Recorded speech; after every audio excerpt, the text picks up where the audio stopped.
Thank you for clicking on the video, and today here at NerdMimic we are going to do a quick overview here of a classic D&D module. This is White Plume Mountain. It was designated S2, S standing for special, and the first edition came out with a monochromatic cover. That was back in 1979, and this is the second edition with a color cover and a color back cover as well. So has some wonderful art, and it says right here expanded with twice the artwork, but really there's only 16 pages inside. I don't have the first edition, so I can only assume there were only 8 pages within. This is a really short module. It's only 16 pages here, and the first edition I believe had only 12 pages. Now you might have seen this done in the Tales of Yarning Portal for 5th edition, and there's not really too much difference within the setup of the module, but the big thing about this, of course, we are going to do a free giveaway of this exact module I'm presenting here today. So I'm happy to mail this out to anyone within the United States. If you live outside of the US, I'll mail it to a friend or family member within the US. And we'll get more details about the giveaway a little bit later in the video. But let's get started on this. So once again, this is designated S2, S standing for special. The first one in the series is classic Tomb of Horrors, which most people have heard about, with authored by Gary Gygax. This is authored by Lawrence Schick, and this, as apparently the story goes, he was applying for a job at TSR, and he sent basically several ideas for dungeons, and basically he took TSR took all those core ideas, just piled it into one single module. So once again, this took place in the 80s, and back then things were a little bit different. We had bombastic things like James Bond with crazy villains with layers and volcanoes, and we had Tim Burton's Batman with really outrageous costumes and style. And nowadays, with modern sensibility, things have a more realistic take, such as Christopher Nolan's Batman series, or Daniel Craig's James Bond, being more grounded in more realism. So that being said, I'm reviewing it from a standpoint of my reading of it now. I did play it as a kid and had fun, but a lot of it is a little bit nonsensical, almost comedic in nature. So basically, a quick setup of this dungeon here. We'll flip it to the main map here. You can see sort of 3 branching pathways here, but basically you have to go to every single location. I'll explain why in a bit, but each room has a unique setup. There are puzzles to be solved within each one, or challenges with monsters or whatnot. And just like the first module in the series, A Tomb of Horrors, a lot of them are just kill rooms. So I'm not a big fan of that nowadays. I can understand the appeal back then. It was a lot of exploring and wild setups, but nowadays, like I said, dungeons tend to be more realistic, right? If there's a monster there, there's a barrack and a kitchen and all this other stuff, but that doesn't exist here at all. So once again, each room is a unique setup, and some of them are, I guess, still cool nowadays, but a lot of it is just really over the top. All right, so that being said, we could turn to the front cover here, and we have, once again, a nice artwork here. We'll flip it over, and we're presented with White Plume Mountain here, and there's several locations designated here on the map, but none of these are actually explained in detail within this module. I took a quick look at the 5th edition version, and they don't really explain any of this as well, so it's up to the DM to add to it if they want. But the setup is, there's this wizard 1300 years ago. His name is, and I forgot it off the top of my head, Caraptus, and basically he was a powerful wizard, and he went off with his gnomes to the mountain and was never seen again. And basically, later in time, several magical weapons, artifacts at level, were stolen. They are the Wave, the Whelm, and the Razor Blade. And these weapons are really powerful. The owners try to look high and low for them. And basically, later on, the wizard sends out this poem to the owners. And basically it designates that basically he stole them, and he challenges them to recover them. And that's where your job comes in as adventurers. So you are hired by these collectors of these artifacts, the owners of these artifacts, to recover their treasure within the White Plume Mountain where the wizard has set up shop. So that is sort of explains why the dungeon has these wild rooms, because basically the wizard is setting this death trap to guard these treasures. And he has a secondary goal where he wants to find a worthy adventurer or powerful person that he can trap to guard his treasure as well. So let's flip over the page. That's the setup. There are some wandering monsters that you can put within, but you don't really have to do that. Once again, each room has some trick or death trap or monster the adventurers have to challenge themselves with. So I don't think I ever bothered with these wandering monsters. So basically, let me show you here on the map again. You're going to start down this tunnel, and it's going to be damp and wet, and it's partially submerged with water. And then you're going to head over to room 2 here. And right off the bat, you are going to encounter a Sphinx. And that's pretty classic D&D, and I still find that very appealing from my point of view. So what is the riddle? Well, the riddle, the Sphinx says, is round she is, yet flat as a board, altar of the lupin lords, jewel on black velvet, pearl in the sea, unchanged but ever-changing eternally. So after you hear that, I think most people that can guess it, especially for me, the Lupine Lords, you think wolves and they like to howl at the moon, and everything fits the moon. So of course the answer is the moon. And then you could bypass the Sphinx. Now, if you could always just attack the Sphinx too, that's always an option. Sometimes, especially later on in some of the puzzles, you may not want to deal with it and just attack the monsters, and you're more than welcome to do that. So once you attack the Sphinx, you have 3 branching pathways. And once again, there are 3 treasures, but basically you do have to go to every single location to recover this treasure. So we're gonna just follow this path of map and head this direction here first, to the east. So right after that, in a submerged tunnel here, that's partially submerged that is, there is a hidden green slime there. So your adventurers might accidentally step in that. So that will be the next hazard they will have to circumvent.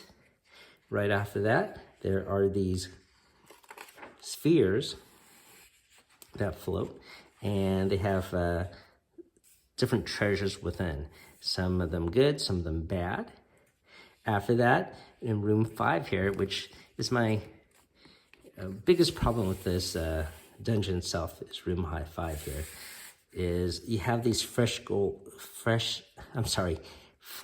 golems, and they each have a number on their chest: 5, 7, 9, 11, and 13.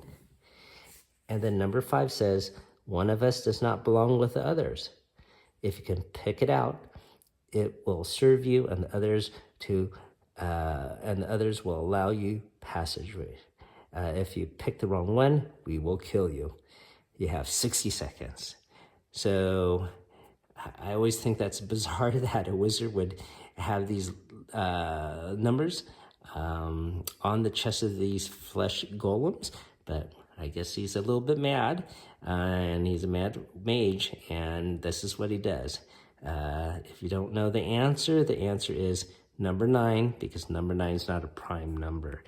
So I guess, when I was a kid, I thought that was cool. When you're learning math and you know about prime numbers. As an adult, I think it's a little bit ridiculous nowadays. And maybe you don't even bother with that. You just want to bash these foolish golems and destroy them. The next thing after that is a turnstile. So with, once again, modern day sensibility, why is there a turnstile made of metal in this dungeon? Well, basically it's to set up, it's a one-way passage. So the adventurers, when they have to retreat out of that tunnel, which is right here, which they do have to do because they have to progress through and then backtrack, it'll be a challenge. But I think it's a little bit odd. It doesn't strike me as something that I would want to carry over into a modern day dungeon of mine.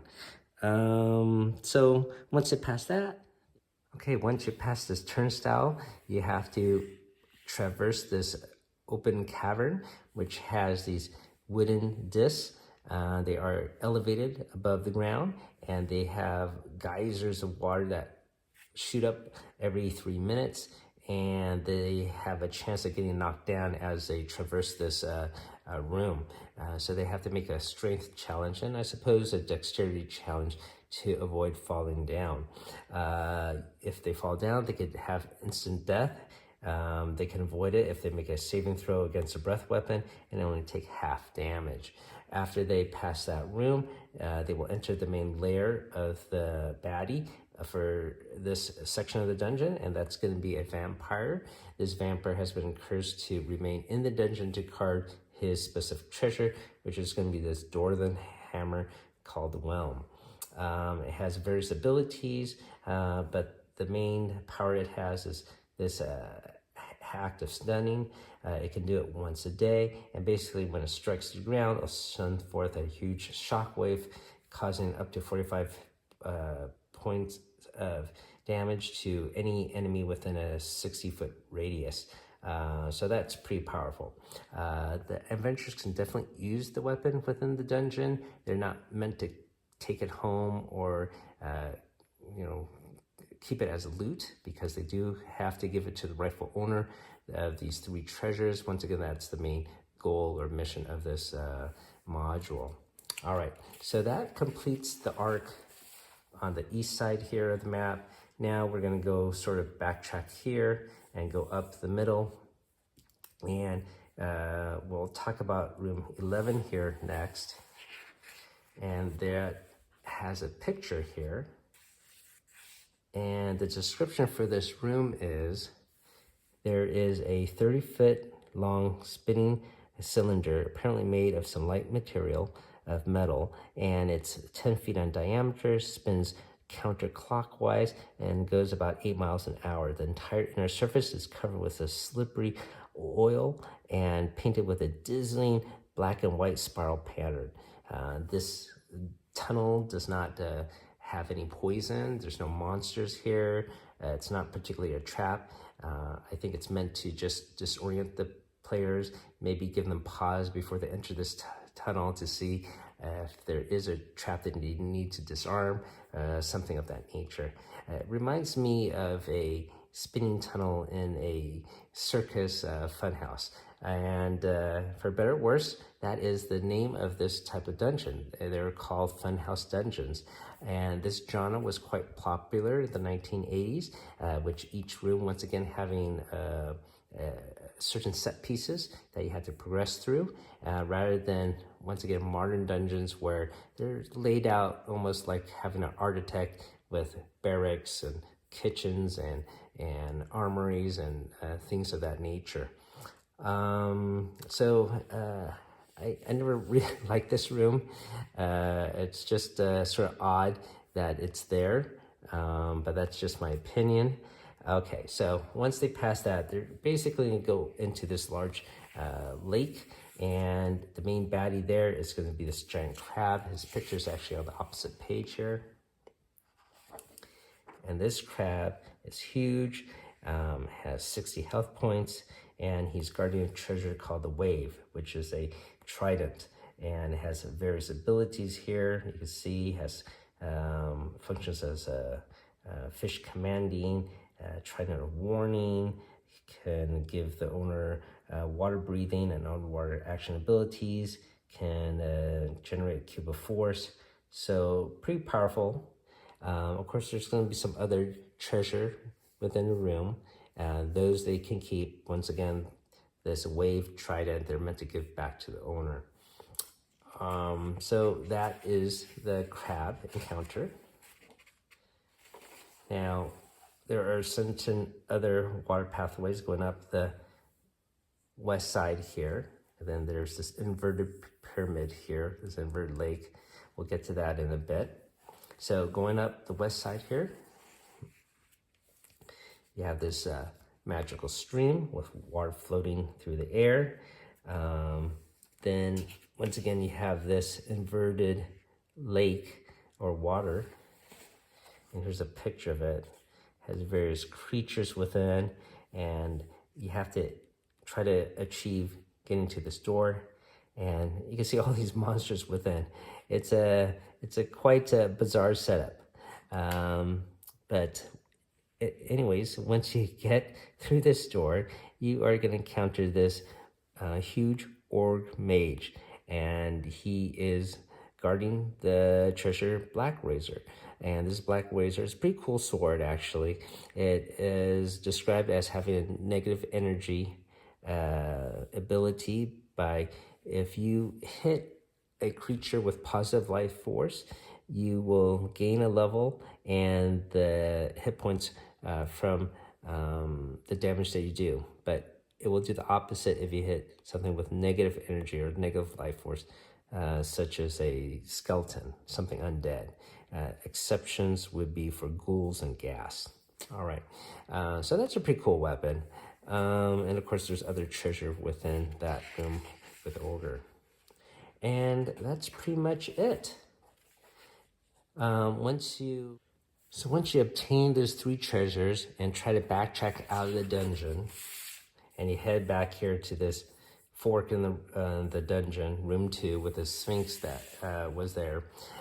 Basically, there's going to be a force wall that blocks you, and the evil wizard is going to throw his voice, and he's going to have other servants, these 2 giant Ifritis, blocking you, and basically they're going to try to convince you to stay within the dungeon as you seem to prove your worth to keep, and he basically wants to enslave you, and you could either agree or not agree.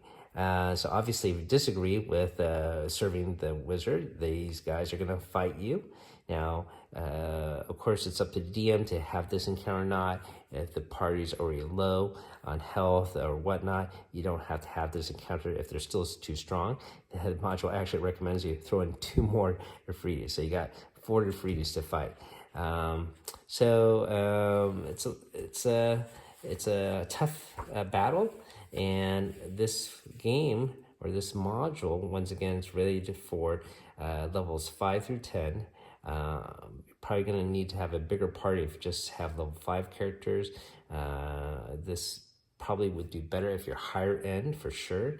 As you saw, there's multiple encounters here and a lot of challenges that if you don't pass it, you can have instant death. So, of course, you want to avoid that. Now, this is nowhere as deadly as, say, the Tomb of Horrors, which had more death rooms. This is more forgiving, but it's still, I guess in my opinion, it's still fun to read and DM. As I mentioned, I probably changed some of the rooms, and I would probably change the riddle. I think most people have heard of that riddle before with the moon answer. So thank you for listening to that. And so for the giveaway, let's make it fun. What would you replace the riddle with? What riddle would you have the Sphinx say? And what is the answer to that riddle? So if you leave a comment with a riddle, I know you're interested in this free giveaway. I'll count that as an entry. I'm going to end the giveaway on October 10th, so that gives it about 2.5 weeks to find contestants for this. And good luck to everyone. I hope everyone had fun listening to this modern day review of this old classic dungeon. What do you think? Would you run it as is, or would you change some of the things as well? Thank you for listening. I have a lot of D&D related material to upload over the next couple weeks. I'm sure you're going to find it very interesting. I have some really rare stuff to show you guys. And have fun out there. Keep on adventuring.